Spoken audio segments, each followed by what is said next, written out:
Hayes is a funny guy, a fine songwriter, and I noticed that in the promo material, I can't pretend to have heard this album because I've only heard one tune off. I don't have the whole album yet, but I read that this is you started a lot of the tunes on this record with the music first. And the reason I say that's unusual is that I think of you as a word guy. Yeah.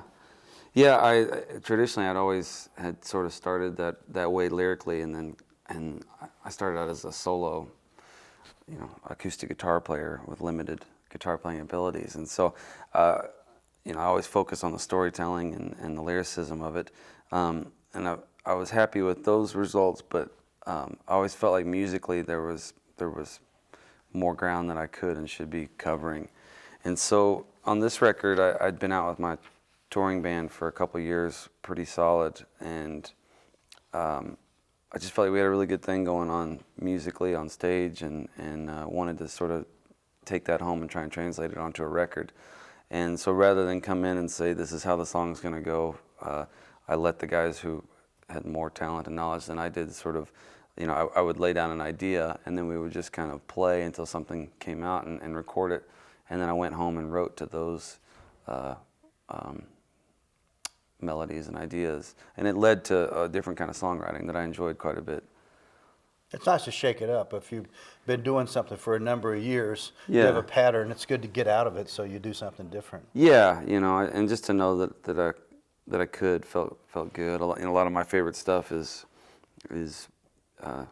combining the lyrics with some really great driving music, and that's kind of what I was going for, was to get just beyond being a folk singer, a storyteller, but kind of combine some rock and roll elements with it, and so I had a really good time.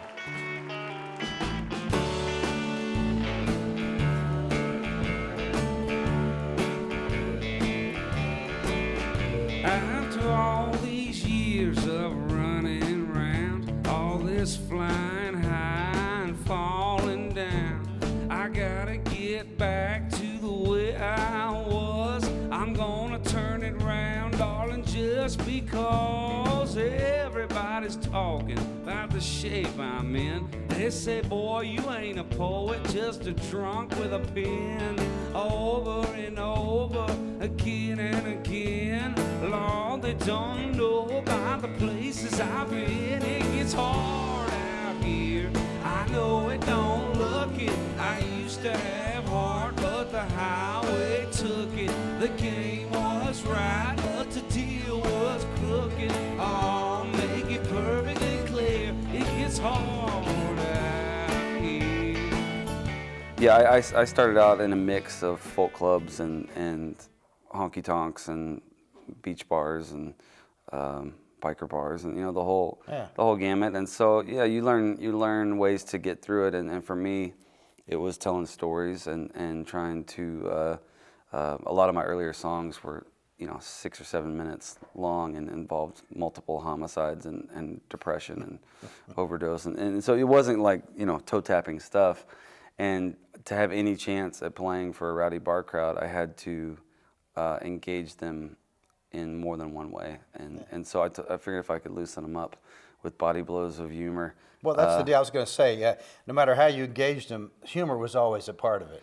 Yeah, well, to me it needed to be, because my material at that time was pretty depressing, and so and I've always found that as an audience member, no matter how amazing someone is, at some point I want to have some interaction with them in the audience, and they don't have to tell me about their day or their mother's issues or whatever, but just acknowledge us and let us in a little bit and make it more entertaining. And I found that if I could make them laugh, they would be a lot more forgiving when I played 20 minutes of somber stuff. Yeah. But if I didn't, people would be heading for the exits. And so I tried to find that balance of. Well, you got people on your side. I mean, that's something that you do very well. And people that we have some guests on the show that do that particularly well, and I've named some of them already. Ray Wiley Hubbard is one, and Todd Snyder is one. Yeah. Paul Thorne is one. People, and they have something in common. A lot of them are Southerners, right. But then they tell stories that are funny, and they tell them both in the songs and outside of the songs. Yeah, and Todd and Ray, are two huge influences on me. Ray was probably the first time I saw his show. I was already kind of doing that in my own way, just out of a survival instinct, because I knew I needed to do something. But the first time I saw him play, I realized that, what a tool or weapon it could be to crafting a really good show. Yeah. Because I sat down and was just enthralled from the first time he opened his mouth. And he combined these amazing songs with these stories that just kept me engaged from the second the show started until it ended. And Todd's amazing at that too. He's on a whole nother level as well. So guys like that, I Both of them are aspire very, very good. to be able to do that. By the way, if Ray's watching, Ray is the first one to tell us about Hayes Carll. That's the first time I heard your name. Yeah. Was from Ray, and he said you got to check this guy out, which we did. Wasn't long after that. And Ray's done that with 2 or 3 people because we trust his judgment so well. Larry Groce was another one. Yeah. And he pointed out some folks to us, and immediately we tried to get him on the show, and you were one of those folks. Yeah, Ray's been very, very good to me. I'm going to have to pay him a commission now that you mentioned that on air. Don't worry. But he's been a great friend. He'll find you. Yeah, I know. and make sure you do that. Well, you're probably a Democrat. Well, what the hell is wrong with that? Nothing if you're Taliban. Oh, I see. Well, I bet you slept with half the South. Don't you ever shut your mouth. How much did you pay for that What did you pay for your tan? food? Oh, shouldn't you be Well, you're purging? probably still a virgin. I can't believe you're not on the View. Let's have another round. It's looking like we're trouble bound. I have never seen another like you. Ain't that the way we do? It's true, you take the breath from me. It seems like you are bound to be the death of me. Well, one of your songs that you sang last time you were here, I'm sure causes a great deal of discussion. She Left Me for Jesus, which is a great song. And I know that Imus made a big deal about it, said it was a great country song or the greatest one he'd ever heard or whatever. But has that song, I'm sure it's come down mostly on the plus side, but has it given you some grief too from anybody, or is it that's just a byproduct of a few disgruntled people who are offended for whatever reason? Yeah, I mean, at the end of the day, I think it's done more good, I would good think than, a good whole than lot harm. more. Yeah. But yeah, it was a little surprising to me, how many people didn't get the joke or got it and didn't think it was funny. I tend to think they just didn't get it. But yeah, but what can you do? You can't make everybody happy. It bothers me in the way that some people interpreted it because they viewed it as anti-Semitic or as anti-Christian or in a number of ways when the gist of it was poking fun at that person. Sure. Sure. I mean, I didn't see it as anti-religion or anti-anything like that. It's just, it was against it intolerance. was an individual person who had a thing, and it was easy. The picture you painted was easy to. Yeah, and that's get. what we were poking fun at. But sometimes those are the people that don't get it, are the ones that you're actually making fun of. So is it? Do you have a video of that?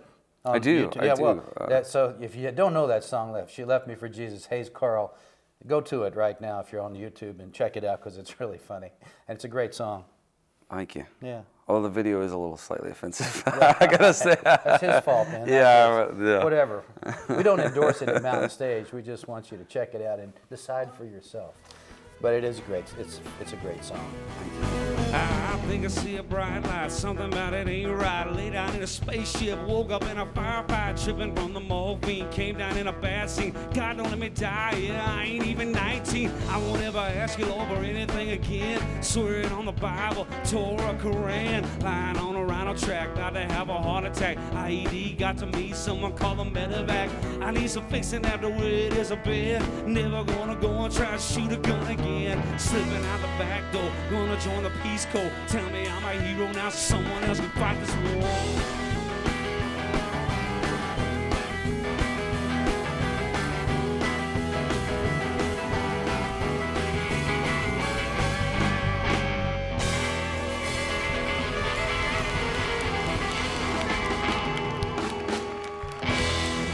Hayes Carll, it's great to see you again. This time, first time with the band on Mountain Stage, so we're excited about that, and we're happy that you brought the folks. All right, well, you're on tour with the old 97s. They're going to be on the show today, too. Yep. So it's a big day for us. Good to see you, buddy. Great to be back, Larry. Thank you. Thanks.